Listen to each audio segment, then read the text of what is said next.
Hello and welcome to this presentation on dysphasia and dyspraxia. Let me tell you about these learning disabilities. What is dysphasia? Dysphasia is a language disorder that affects the ability to produce and understand spoken language. It can cause reading, writing, speech and gesturing problems. What are the symptoms of dysphasia? The most common symptoms of dysphasia include difficulties speaking, difficulties with expression and understanding spoken language. It is also common for people with dysphasia to display withdrawal from social situations because their dysphasia causes communication problems. There are some verbal signs that signal the presence of dysphasia. They include speaking slowly and with great difficulty, the use of bad grammar when forming a sentence and the omission of grammar, struggling to remember words and using a limited vocabulary, speaking fluently but in a nonsensical manner. There are some signs related to comprehension that can help us understand the presence of dysphasia. They are difficulty understanding spoken language, difficulty understanding complex grammar or fast speech, difficulty processing and remembering long sentences, and misinterpretation of sentences. What are the types of dysphasia? There are three main types: expressive dysphasia, receptive dysphasia, and combined or global dysphasia. Expressive dysphasia affects a person's ability to speak and articulate language coherently. It is caused by damage to the area of the brain responsible for speech production called Broca's area. Receptive dysphasia affects language comprehension. The person can speak fluently, but they often speak with no meaning and are unaware of their speech errors. It is caused by damage to the area in the brain responsible for understanding written and spoken language. The persons who are affected by combined or global dysphasia have difficulty expressing themselves, speaking and understanding language. This type of dysphasia is caused by widespread damage to the language centers of the brain. What are the possible causes of dysphasia? Dysphasia occurs when areas of the brain responsible for language production and comprehension are damaged. A number of conditions can cause such a brain damage. Strokes are the most common cause of dysphasia. During a stroke, a blockage in the blood vessels of the brain can starve brain cells of blood and oxygen, causing them to die. This leads to brain damage. Other conditions that cause dysphasia include neurodegenerative diseases such as Alzheimer's and Parkinson's, brain tumors, dementia, traumatic head injuries, epilepsy, and migraines. Some cases of dysphasia caused by epilepsy or migraines are only temporary, and normal language abilities are restored after the epileptic seizures and headaches subside. How can we provide interventions for dysphasia? Speech and language therapy is used in milder cases of dysphasia to restore speech and language skills.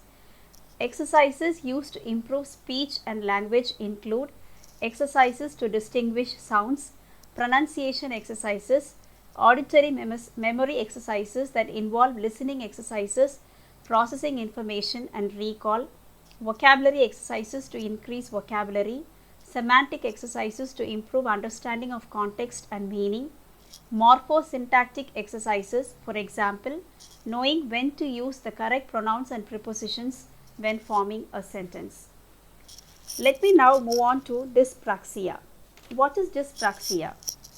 Dyspraxia is a brain-based condition that makes it hard for affected children to plan and coordinate physical movement.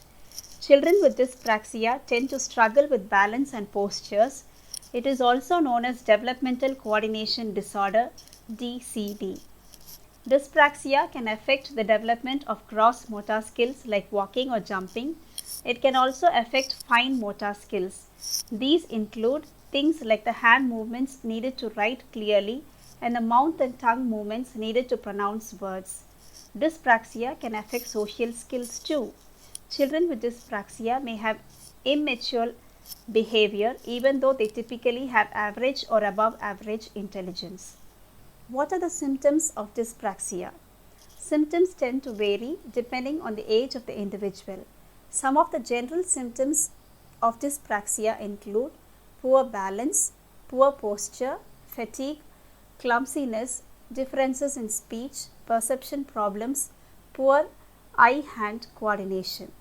What are the causes of dyspraxia? The causes of dyspraxia are not clearly known. Genetics, problem in sending signals by the brain, premature birth, alcoholic consumption during pregnancy are some of the suspected reasons behind dyspraxia. What are the types of dyspraxia? The different kinds of dyspraxia are ideomotor dyspraxia, ideational dyspraxia, oromotor dyspraxia, and constructional dyspraxia. Ideomotor dyspraxia. Children with ideomotor dyspraxia find it hard to complete single-step motor skills such as combing hair and waving goodbye. Ideational dyspraxia makes it difficult for children to perform a sequence of movements like brushing a teeth or making a bed. Oromotor dyspraxia is also called verbal apraxia or apraxia of speech. Children with this disability find it difficult to coordinate muscle movements needed to pronounce words. Constructional dyspraxia makes it harder for children to understand spatial relationships. Children with this ability have difficulty coping geometric figures or using building blocks. What is the treatment for dyspraxia? Although dyspraxia is not curable with treatment, the individual can improve. However, the earlier a child is diagnosed, the better their prognosis will be.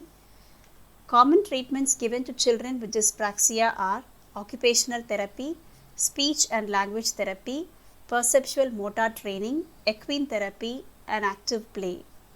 An occupational therapist will evaluate how the child manages with everyday functions both at home and at school. They will then help the child develop specific skills to daily activities which they find difficult. The speech language pathologist will conduct an assessment of the child's speech and then implement a treatment plan to help them to communicate more effectively. Perceptual motor training involves improving the child's language, visual movement, and auditory skills.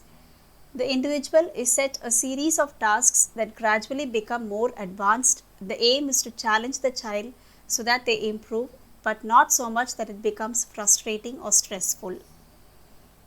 In a study published in the Journal of Alternative and Complementary Medicine, a team of Irish, British, and Swedish researchers evaluated the effects of equine therapy, which is therapeutic horse riding, on a group of 40 children aged 6 to 15 years with dyspraxia. The children participated in 6 horse riding sessions lasting 30 minutes each, as well as 2 30-minute audiovisual screening sessions.